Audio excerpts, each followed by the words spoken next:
Welcome to Talk Tantra to Me. It is such an honor to be holding space for this empowering knowledge to make its way into your ears and lifestyle.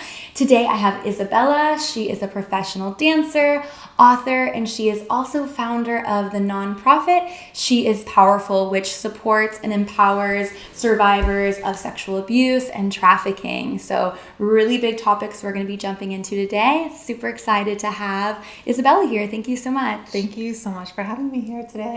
Absolutely. Cool. So why don't we start by chatting a bit about your journey? How did you discover your passion and purpose? Oh my God, I've always loved dance. I was huge on musicals growing up, and I would just always choreograph and perform for my parents every Friday and Saturday night. I would direct, produce, choreograph, star in, and I just knew dance was something that I just had such a huge love and passion and connection with, and that's how my journey started from, being a professional dancer. Amazing. Cool. And how did that lead into becoming an author and then founding this nonprofit? Oh, well, that journey was long, but I'm a survivor of child sexual abuse, and my abuse started at 5 years old throughout my whole childhood. And dance was honestly the only time that I could connect with my body. It was the only time where I was just like, this is my body and nobody else's. And it was my self-care for that 1 hour in class. And, and I think with anybody, once you turn on like a song that you just like love, automatically your endorphins go up and you just get really excited. And that's where I knew my freedom was. That's honestly where I knew that I felt free. So being a survivor of abuse and my journey throughout, there was one time where my parents separated and I didn't dance for like 2 years because we couldn't afford it anymore. And I didn't feel free. I felt small. I felt not important. I didn't have that outlet to express myself. Yeah. And I just felt so caged. And then I knew that when I finally got to go back to dance class, I was like, oh, this is where I'm supposed to be. And then tying that in with, my abuse and my nonprofit, it just kind of like came together. I was like, you know what? I'm a survivor of abuse. Dance was the only time that really, helped me connect with my body. And this is what I want to share with other survivors. So then that's how I started my nonprofit. Beautiful. That's incredible. And where are things now in terms of like your nonprofit, and what are the exciting things that are going on in that space and with the dance and all those things? Well, we started in 2014, and right now, since the pandemic, we're teaching online right now to survivors at, they're actually not at shelters right now, they're at home. So just connecting with them, that's the only way that we can really do that right now, which is, it's hard because it is really hard to connect virtually, but we are trying the best that we can do. And so that's what we're doing right now. Okay, cool. Teaching that. Beautiful. Are there any like upcoming fundraisers or ways that people can support that aspect of what you do?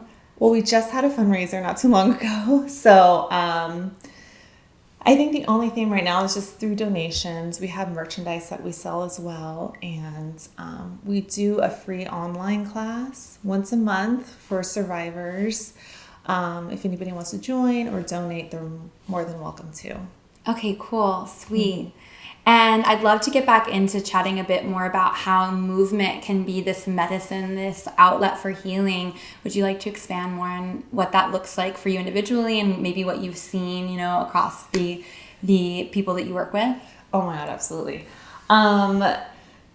Dance, like I said, once you hear like a song that you love, like automatically you get this tingling sensation, and it just like this yummy feeling inside, and you just want to express yourself and let it out and just feel the music. And it's definitely something that has saved me. I know it sounds weird, but dance really did save me. And that's what I wanted to share with these other girls. So we do a mission trip to Southeast Asia, and we work with girls that are rescued from brothels and KTVs. Their parents sell them for a TV. And they're at the shelter. One of the organizations that we work with is called Destiny Rescue. And they live at the shelter. And when we go there, our first day with them, what I do is, I think the most girls that we taught were like 63 girls. Wow. All young, from like 7 years old till 18 years old. Yeah. And we sit in a circle. I introduce myself and I ask 2 questions. I ask, like, what's your favorite color? And who do you look up to? Just to, like, get them warmed up. Because, like, we're foreigners. They've never, like, what are these girls doing here? Like, why are they here? So I just want them to feel comfortable and open enough to share, my experiences with them, so they can feel like they're not alone or feel ashamed or dirty or, any of the emotions that are feeling about themselves.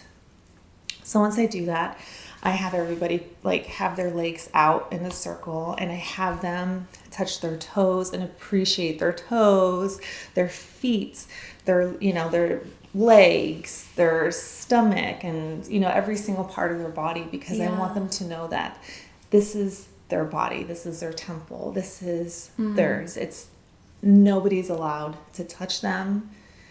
Especially when they get older, to make sure they have consent when they're in a relationship. Like, it's your body, it's nobody else's. So kind of like reprogramming their mind to let them know, like, no, nobody's allowed to touch me. Like, I'm allowed to touch me. So once we do that, then we start the dance class. And I honestly see these girls grow so much. They're like, shy, intimidated, they feel uncomfortable, into like these beautiful young adults who just start dancing and having fun and opening up and feeling confident and feeling more, comfortable in their own body and their own skin. And it's just such an incredible, like, feeling to see.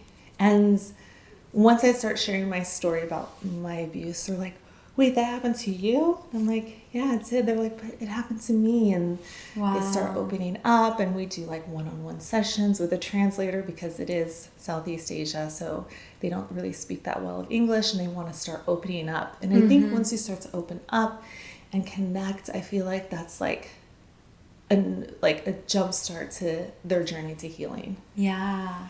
That's so beautiful. I love this whole story, and it's so powerful. And I definitely resonate with this idea. Even in Tantra, we say breath, sound, and movement are the 3 ways that you move energy. And like when you're moving, to me, emotion is energy in motion. So when you're able to tap into sound, breath, and movement, which are such a big part of dance, like they're the 3 foundational things as well. It can be so like clearing and so healing. And I actually also did some nonprofit work in South Asia, in India, working with, I filmed a documentary about survivors of sex trafficking while I was there. So it's really, really powerful to be in that space too. And like there's so much opportunity to offer therapy in that space, and it's really needed. So I really value what you're doing, and I think that like this is such a good moment to say like buy the merchandise, participate in the fundraisers, because it's really incredible and beautiful work, and these girls really do deserve a healing journey. So amazing.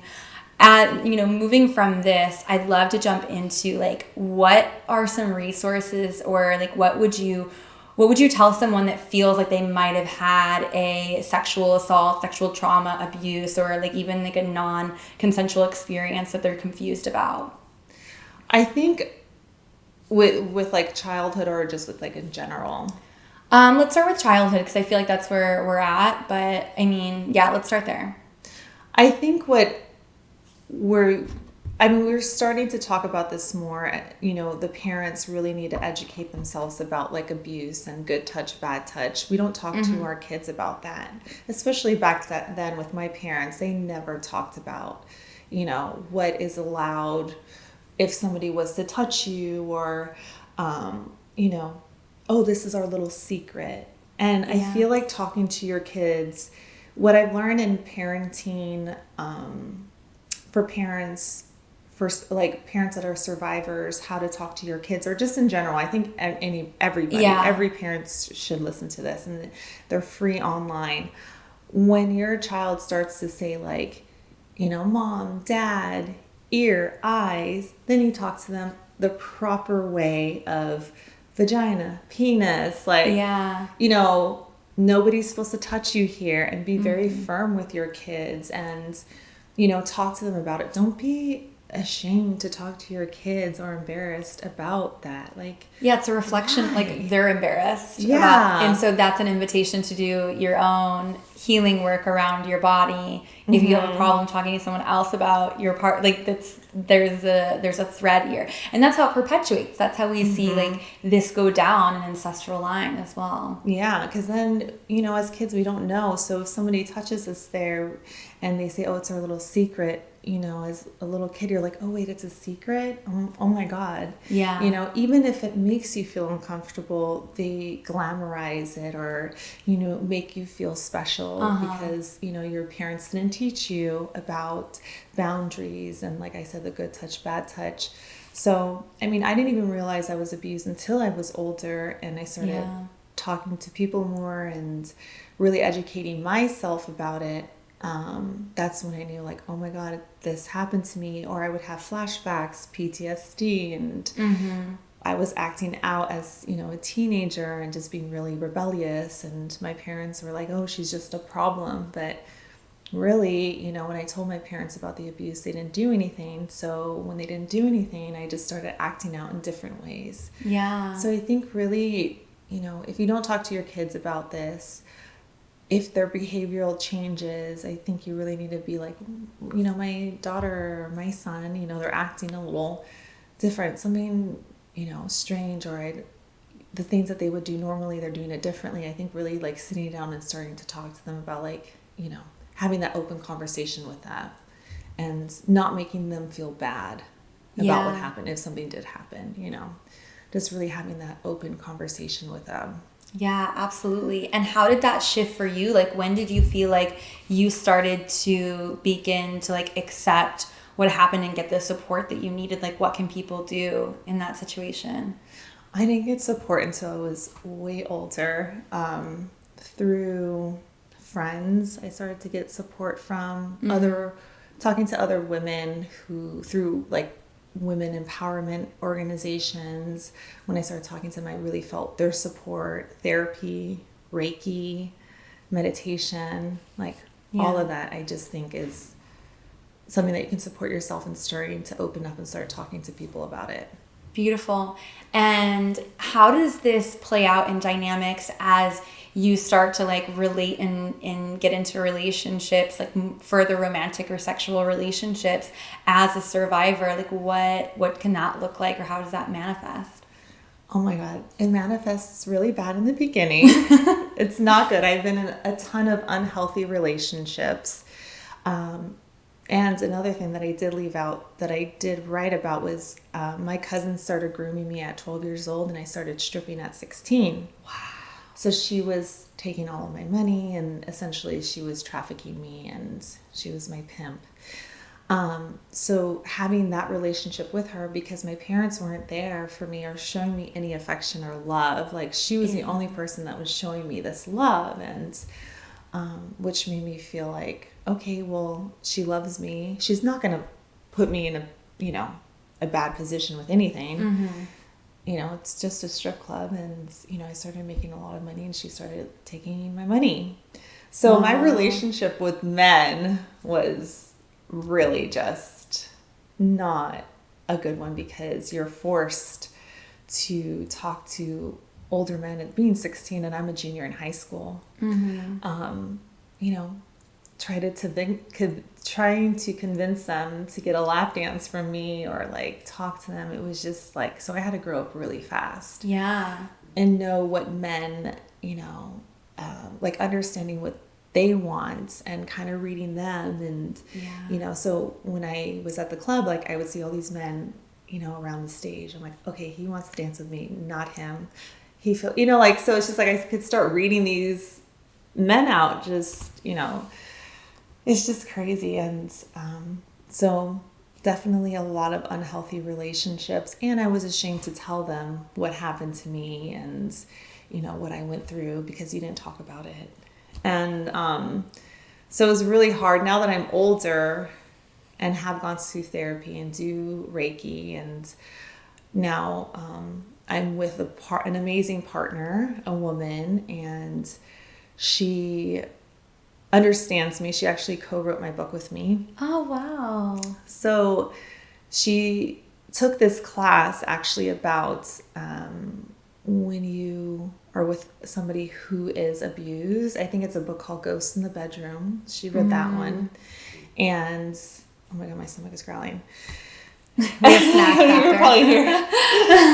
And she took this class about being intimate with your partner, like things to do and, to make sure she's okay or aware because of, my abuse started at 5 years old through 7 different people. So it wasn't just, once or twice. It was multiple times. Yeah. So especially the men at the club too and taking advantage of me. Yeah. So Ghost in the Bedroom is the name of the book. Yeah. Yeah, I'll have to check that out. I haven't heard of that. Yeah. Incredible. I mean, I can definitely relate to this as well. I've also been sexually assaulted and have my own story of trauma.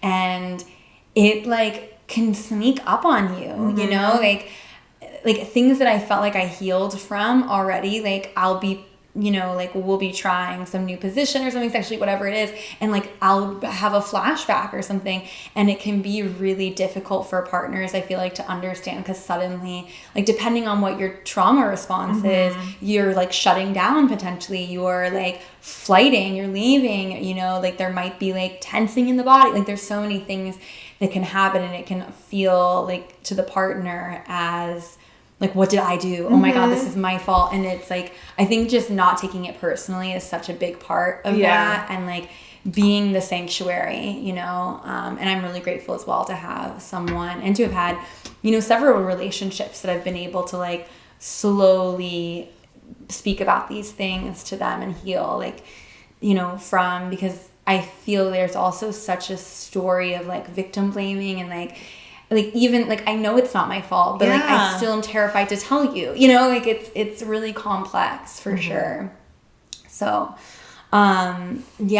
moving from there, is there anything else that you see that partners can do to show up, or how, you can gain confidence to even share that part of your story with someone? Yeah, I think what really helps is couples therapy too, which really helped me as well. I mean, I was married before to a guy who's amazing. We're actually really good friends still. Okay. But we didn't have that open communication. I was still working through a lot of shame and it's my fault and the whole victim blaming. And if I didn't want to be intimate with him, then I would feel guilty because I didn't, or, so. But now that I'm with a woman, it makes so much sense. I'm oh, this is where I'm supposed to be. And I feel more open to talk to her, and she really understands me. And we went to couple therapy for a little bit, and she's just, and what I think is really helpful too is if this is somebody that you really see yourself with, I mean, if it was me, I would want her to feel comfortable. So I would do research myself if it was in reverse. With her, she does her own research, and if I feel uncomfortable, like you said, we tried this new position not too long ago, and I felt so uncomfortable, and I just started talking to her about it. And I think allowing yourself to create, if there's a bond between you two and you create this safe space to really talk about it openly, I think it's such a beautiful, incredible feeling. And I think if anything, I got closer with her, and when we talk about these issues, and I don't feel judged. And I really think you need to find a partner who understands you and who is willing to do the work with you.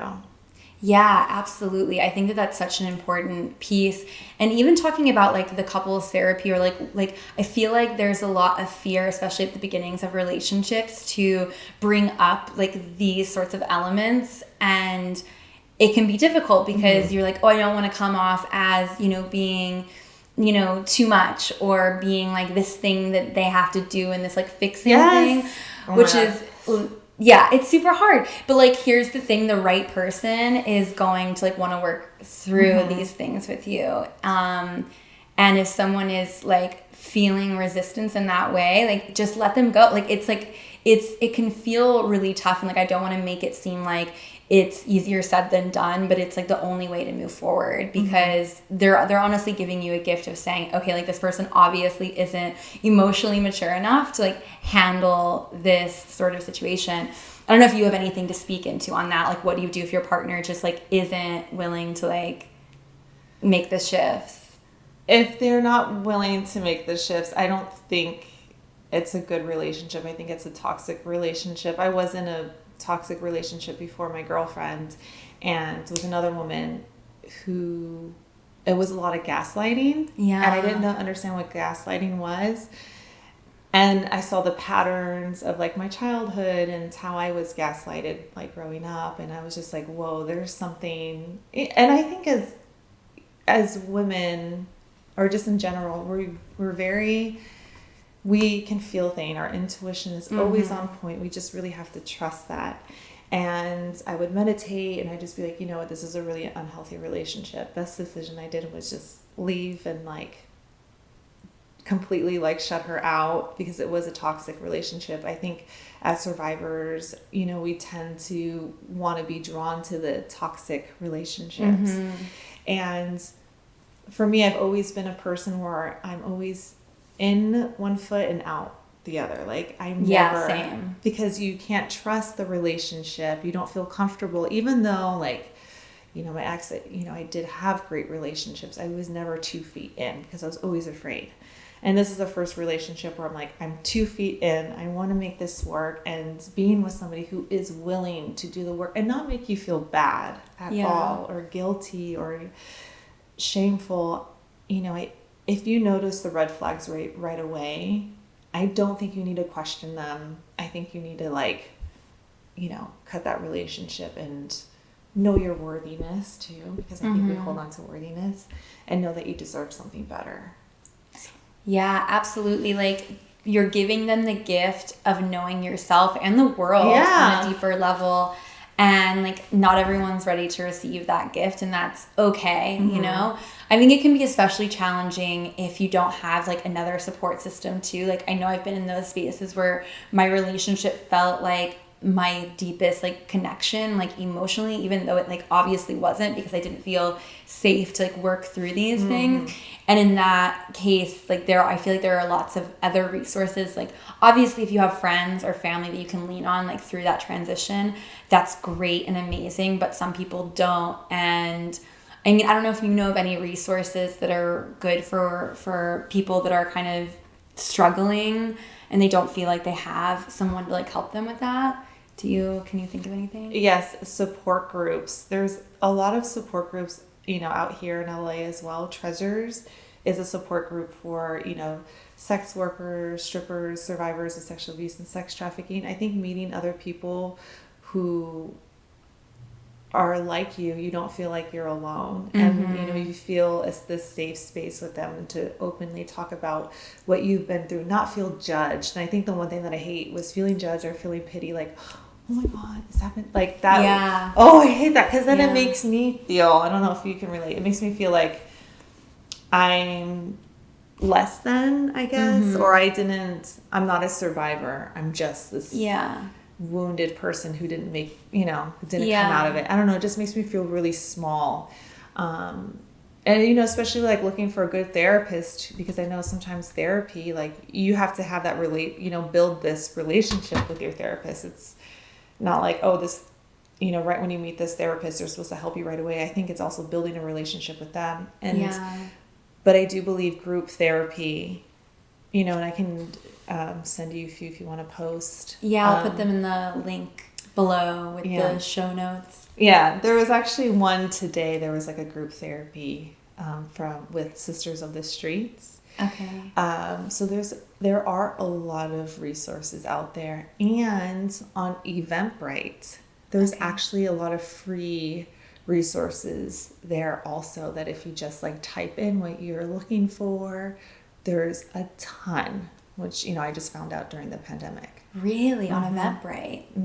Interesting. And there's like online options too, I'm guessing. Yeah, I mean, now everything is online, which is great because I feel like this is happening to so many people that aren't living in a big city where they have access to these things. And then, you know, I'll also say there are lots of like coaches and people in like the healing modalities around energy work and sexuality that are also, you know, available online to, you know, for anyone and everyone. But that's really incredible, those resources. So thank you for sharing those as well.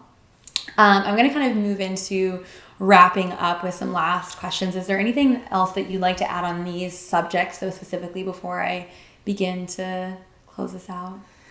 I think that if you are struggling with talking to somebody, just know like there are resources out there that won't judge you, and even messaging me, I won't judge you at all. You can send me a message and know that I, you know, will support you in any way that you need.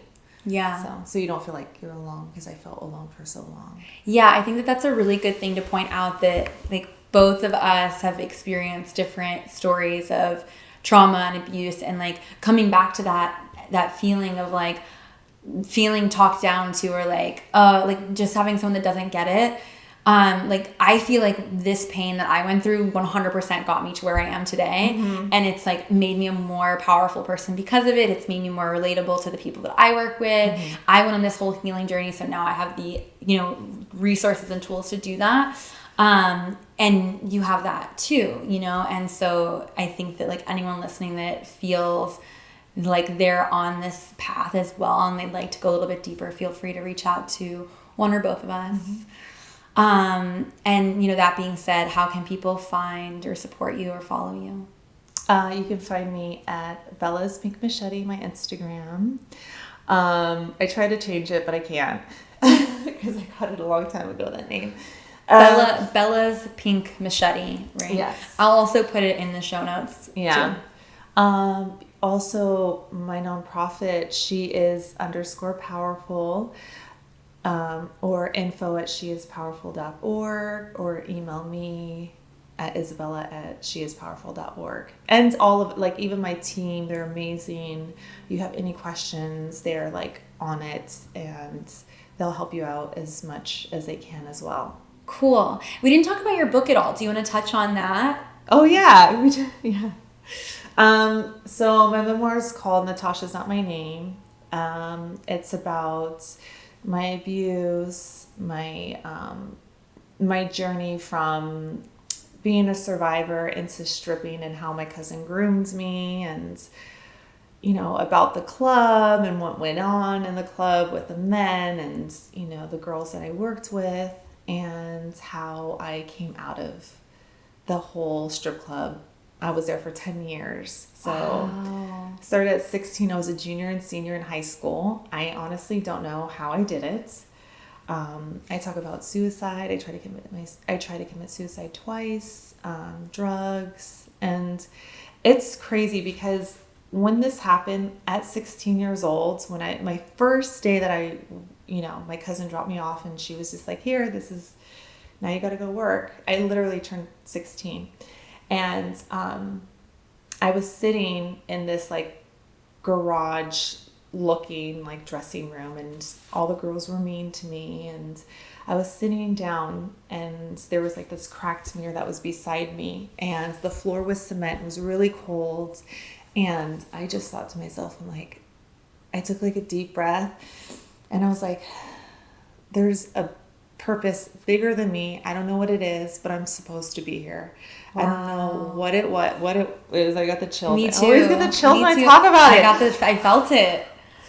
And I knew deep down inside what she is and what I'm doing and what my whole team is doing. Like, that's the reason why I went through all of these obstacles, and just, you know, helping others and raising awareness, and really try to help them heal and know that they're not alone, and there is hope, because a lot of these girls feel like this is their life and that's it. No, you can get out of it. I got out of it, you know, and, you know, you got out of it also. So I feel like no matter what, if we build a community now where you feel safe knowing like no, I can get out of here. I don't have, this is not who I am, and just have that confidence and that self-love to really get out of that. You can. Yeah, that's so beautiful, so powerful. Thank you. And the book is available. You can get it on Amazon, Barnes and Noble, Walmart. It's out there. It's out there. Natasha's not my name. Right? Natasha's not my name. Okay, cool. And I'll link that as well so people can find it wherever. Cool. Last question here. What turns you on? What makes you feel erotically alive? See, I have to think about my partner, Megan.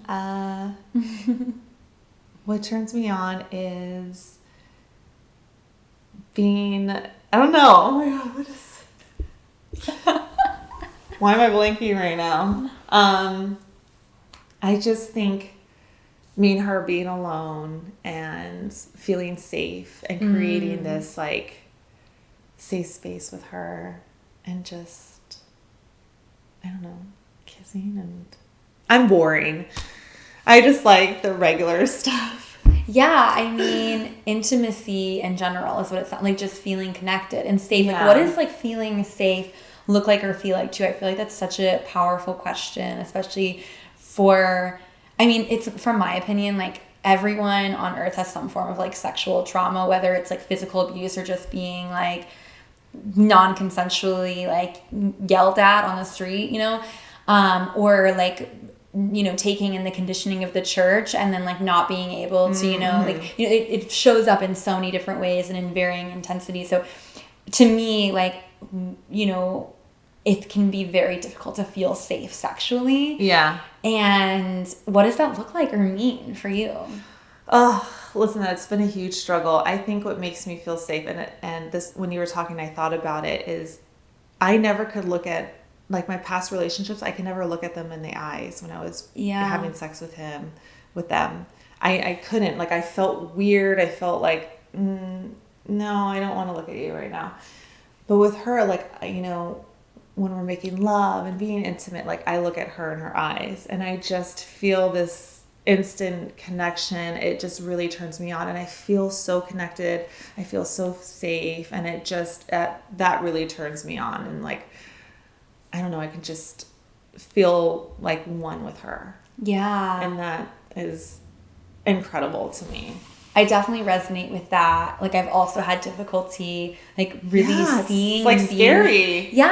Seeing and being seen is so terrifying, because we have, like, so much conditioning around, like, I'm only worthy of the love if I'm, like, this way. Yes. You know? And that's complex. So allowing yourself to be seen fully, and, like, knowing that just you're worthy of that love just as you are is, like, terrifying, but so sexy and so liberating. So it's beautiful. Cool. Well, thank you again for joining me today. It's been an incredible conversation. I know that this is something that everyone's going to get a lot of valuable information from. So thank you for being here, and thank you to the listeners for opening yourself up to the idea of sacred intimacy and healing and expansion. And we'll see you next week on Talk Tantra to Me.